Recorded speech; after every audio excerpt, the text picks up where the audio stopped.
نبوت، ناموس رسالت، رد قادیانیت، حالات حاضرہ اور دیگر اہم ملکی و بین الاقوامی موضوعات پر مبنی مستند اور معلوماتی پروگرامز دیکھنے کے لیے 63 چینل HD کے آفیشیل یوٹیوب چینل کو سبسکرائب کیجیے۔ اور وہ ہمارے لیے پاکستان کی مسلمانوں کے لیے اس لحاظ سے بڑی تاریخی ہے کہ یہ وہ دن تھا جس دن پاکستان میں رسول اللہ صلی اللہ علیہ وسلم کی ختم نبوت کے دشمنوں کو یعنی قادیانیوں کو کافر قرار دیا گیا تھا۔ تو 1974 غالباً 1974 اور یہی 7 ستمبر یہ دن بھی اس میں چونکہ قریب تھا، تو اس میں میرا خیال تھا اگر وقت بچا تو اس کے بارے اس تحریک کے بارے میں آپ کو تھوڑا سا بتاؤں گا کہ یہ کتنی قربانیاں دی گئی ہیں۔ آج اگر امت مسلمہ اس معاملے میں حساس ہے اور پاکستان میں اگر اس کے حوالے سے ایک حساسیت ہے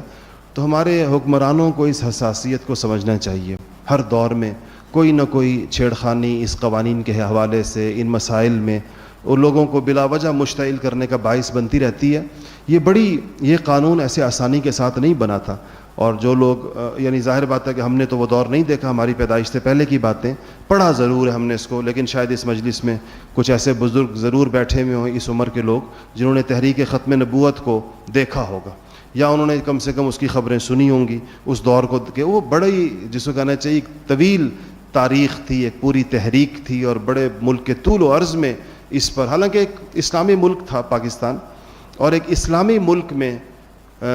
اس بات کے جو لوگ رسول اللہ صلی اللہ علیہ وسلم کو خاتم النبیین نہیں مانتے اور کسی اور شخص کو نبی مانتے ہیں آپ کے بعد،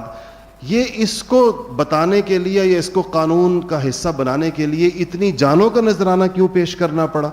اس کے اتنی سینکڑوں ہزاروں شہادتیں کیوں دینی پڑیں، یہ ایک ایسا تاریخی معمہ ہے جو کبھی کسی کو، یعنی اگر تو ملک مسلمانوں کا نہ ہو یا اس میں مسلمان اکثریت میں نہ ہو پھر تو سمجھ میں آنے والی بات ہے، لیکن اس سے آپ اندازہ لگائیں کہ اس بات کو بھی ملکی قانون کا حصہ بنانے میں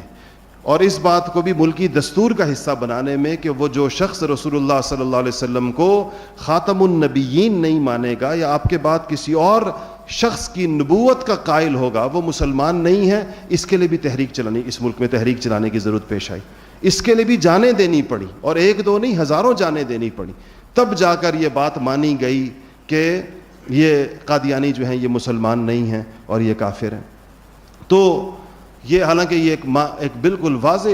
ایک ان پڑھ سے ان پڑھ مسلمان سے آپ پوچھیں کہ حضور اکرم صلی اللہ علیہ وسلم کے بعد کیا کوئی نبی آ سکتا ہے یا کوئی شخص نبوت کا دعویٰ کرے تو مسلمان ہو سکتا ہے یا اس کے ماننے والے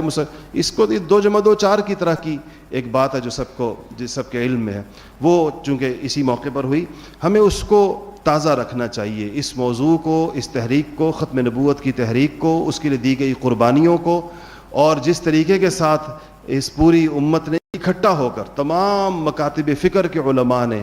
ایک پلیٹ فارم پہ کھڑے ہو کر جو اس بات اپنے امتی ہونے کا ثبوت دیا کہ رسول اللہ صلی اللہ علیہ وسلم کی ختم نبوت کے معاملے میں ہمارے درمیان کسی قسم کا کوئی اختلاف نہیں ہے، یہ ایک اس امت کی ایک یکجہتی کا بھی ایک بہت بڑا ثبوت تھا جو اس دور میں ہمارے بزرگوں میں سے حضرت عطا اللہ شاہ بخاری رحمۃ اللہ علیہ کے بارے میں آتا ہے، انہوں نے بڑی قید و بند کی صحبتیں برداشت کی اس سلسلے میں، تو ایک بڑے ہی روایتی قسم کے پیر صاحب تھے اور وہ بھی جیل میں تھے، تو حضرت عطا اللہ شاہ بخاری رحمۃ اللہ علیہ ان کی خدمت کیا کرتے تھے، کہتے تھے کہ انہوں نے کبھی مشقت نہیں دیکھی، یہ تو آپ کو پتہ ہے پیروں کا ایک اپنا لائف سٹائل ہوتا ہے، تو وہ ہمیشہ ان کے ارد گرد خدام ہوتے ہیں، خدمت کرنے والے مرید، اور وہ بھی تحریک ختم نبوت میں گرفتار ہو گئے تو جیل میں آ گئے۔ تو سید عطا اللہ شاہ بخاری کے بارے میں آتا ہے کہ جیلوں کے اندر اس زمانے میں کوئی ٹوٹیاں باقاعدہ نہیں ہوتی تھی غسل خانوں کے اندر، تو لوٹا باہر سے بھر کر پانی کا لے جایا جاتا تھا غسل خانے میں رکھنے کے لیے، تو عطا اللہ شاہ بخاری رحمۃ اللہ علیہ ان کا لوٹا خود لے جا کر پانی کے لیے رکھا کرتے تھے